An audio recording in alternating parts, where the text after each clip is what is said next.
Hello YouTubers, it's once again me, Regilicious, and I was looking at some of the news coming up this week and listening to some of the commentary about the upcoming 2020/2021/COVID-19 Tokyo Olympic Games, the Summer Olympics, and it occurred to me that there's some really weird stuff going on right now, and as much as we all kind of enjoy getting into the Olympic spirit every 4 years for whatever preferred Olympics you like, maybe this isn't still the time to have it, especially in Tokyo where coronavirus cases are raging out of control and there's all kinds of weird rules about what's going on with the athletes in the Olympic Village, and of course no fans in the stands. You can't actually in person root for any of the various athletes at the Olympic events, which led me to come up with a new idea, a new segment here on the Regilicious YouTube show that I like to call What's Better? Now, I have no budget and, excuses are excuses. I suppose sometime I'll come up with like a better graphics package for this, but bear with me. I'll try and take you through my breakdown of what is better: life in the Olympic Village during the 2020-2021 Summer Olympic Games, or prison. You might be surprised by the result. All right, let's get to this here, and let me see if I can break this down for you. All right, here we go. I know it's hard to read. It's just printed on paper, but I'll go through it with you and tell me what you think of some of these, okay? All right, for the Olympic Village versus prison, first one is sex positive. What do I mean by that? Well, I mean, is it easy for a participant in that particular venue to have consensual sex with the person that they're choosing? I think the surprising answer, unlike most Olympics, for this one is no for both Olympic Village and prison. Now, in prison, I know it's a little fraught. We're talking about something that's kind of controversial there. We've all seen Oz and Orange is the New Black. I'm talking about, romantic hookups, liaisons, if you will. With the way things are going in Olympic Village, where they are trying to give out condoms to people, but they're telling them not to use them. And then as we come down to point number 2 here, they made cardboard recyclable cots for all of the Olympic Village participants, which only hold 400 pounds and are designed to discourage multiple people from being in them at one time. I'm going to say it's actually a win here for prison. So we're even on the first part. Second one, in the Olympic Village, you get a cot, but in prison, you actually get a bed. So, it's not a great bed, and you have some nasty bunkmates, but you know what? Give that one to prison. Can you win a gold medal? Well, obviously, if you're an Olympic participant, yes, you can. Obviously, in prison, they're not giving you any gold medals.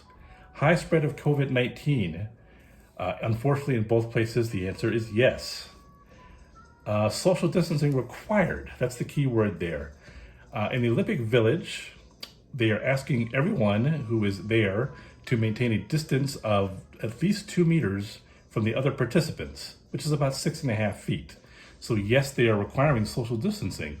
In prison, they're not requiring social distancing. I suppose you can get yourself sent down to solitary confinement, but that's not quite the same thing. I'm going to give that one to prison as well.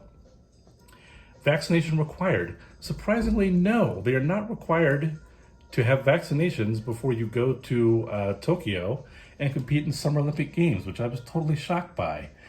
In prison, availability can be a problem, not high priority, but if it's available and you want it, you can get it. Is it required? Maybe that's kind of a misnomer.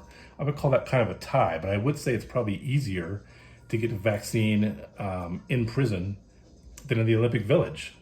Can you go sightseeing? No, you are not allowed to go sightseeing if you are an Olympic participant. You're supposed to go to the venue, to the stadium, and also back to the Olympic Village. That's it. Obviously, prison, can you go sightseeing? No, not legally. That would be called breaking out of prison, and that's a major no-no. Meals provided, yes, for both places. And length of stay, well, this is a good one because the Olympics luckily only last a month. But even if you are eliminated from competition, you're not allowed to go back to your home country. I mean, you're stuck with your country. I wouldn't say stuck, obviously, but in a normal Olympics, you could go and have fun. You could see the country, you could see the city. You know, here it's just kind of like a month. You do your event and then you're back to the Olympic Village. In prison, it varies by crime. If you are, say, a part of the January 6th insurrection, you can get anywhere from 8 months to a year. If you're a murderer, obviously you get many, many years in prison. You don't really know there. But of course, once you go in, you know, you're in. That's the way it is. So obviously being a little bit tongue-in-cheek here, but the winner for my unscientific survey and breakdown of what's better, yeah, that's right, folks, prison.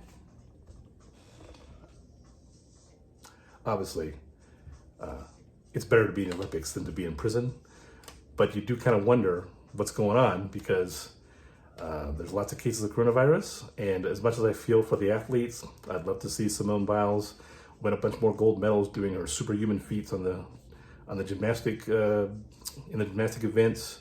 I'd like to see U.S. basketball get a gold medal. I'd like to see the swimmers. You know, there's all kinds of fun stuff you only see at the Olympics, but priorities are kind of a thing we need to really take a longer look at here in modern society. And I don't know that having a bunch of games for a bunch of people who can't even go to them, and then having a bunch of athletes in the Olympic Village where they can't even have sex, seems like kind of a major waste of everybody's time. The only people that really get to enjoy this Olympics are the networks who spend a lot of money on broadcast rights, and they're going to make sure they get some valuable programming for this, even if everyone else is pretty much screwed. Well, if you like this video and you really like these fancy graphics, feel free to subscribe or at least send me a note in the comments. Otherwise, it's me, Regilicious.